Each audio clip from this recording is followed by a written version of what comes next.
উল্লেখযোগ্য যে বৰ্তমান সময়ত শগুনকে ধৰি বহু চৰাই চিৰিকটি আৰু জীৱ-জন্তুৰ বিলুপ্তপ্ৰায় অৱস্থা পোৱাৰ পৰিপ্ৰেক্ষিতত উদ্ভৱ হ'ব পৰা পৰিৱেশৰ ভাৰসাম্যহীনতাক বিষয় কৰি চৰাইবাহী অঞ্চলৰ পৰা বিজ্ঞানৰ নমুনা প্ৰদৰ্শন প্ৰতিযোগিতাত অংশ লোৱা কেইগৰাকীমান প্ৰতিযোগীৰ এগৰাকী গাইড শিক্ষকে এনেদৰে কয়। সদ্যহতে মানে আমাৰ চৰাইবাহী অঞ্চলটো তুলনামূলকভাৱে এটা উন্নত অঞ্চল যদিও শিক্ষিত হিচাপে যদিও উন্নত, কিন্তু আমাৰ মানে চৰাইবাহী অঞ্চল মানে চমুতে ক'বলৈ গ'লে পৰিৱেশৰ ফালৰ পৰা অলপমান দূষিত।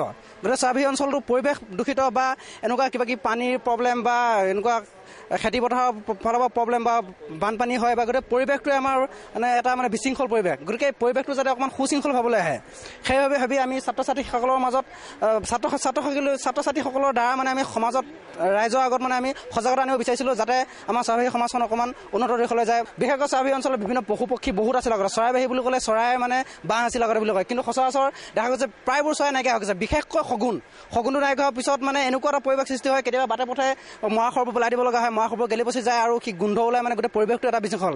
যদি শগুনবোৰ থাকিল হয় তেনেহ'লে মৰাশৰটো কি অতি উপায় 2 ঘণ্টা বা 1 ঘণ্টা থাকিলেহেঁতেন, তো লগতে শেষ হৈ গ'ল হয়। তাৰপিছত হাড়মূৰবিলাক মানুহে বা কিবা পেলাই কৰি দিলে হয়। আমি পৰিৱেশ সম্পৰ্কীয় সংঘাত লৈ আহিছোঁ আৰু গোটেই পৰিৱেশটো যাতে আমাৰ অকণমান সুশৃংখলভাৱে সৃষ্টি হয়, গোটেই বাতাবৰণটো যাতে সুন্দৰ থাকে, সেই ওপৰত ভিত্তি কৰি আমি গোটেই ছাত্ৰ ছাত্ৰীখিনি ওলাই আহিছোঁ। বিজ্ঞানৰ জৰিয়তে উন্নতিৰ শিখৰত অৱস্থানৰ বাবে কৰা অহৰহ চেষ্টাই যিদৰে মানৱ জাতিৰ বাবে অভিশাপ কঢ়িয়াই আনিছে, তেনে অৱস্থাত এই চাম শিশু চেমনীয়াই এনে চিন্তা চৰ্চাই নিশ্চয় আশাৰ সঞ্চাৰ কৰিব।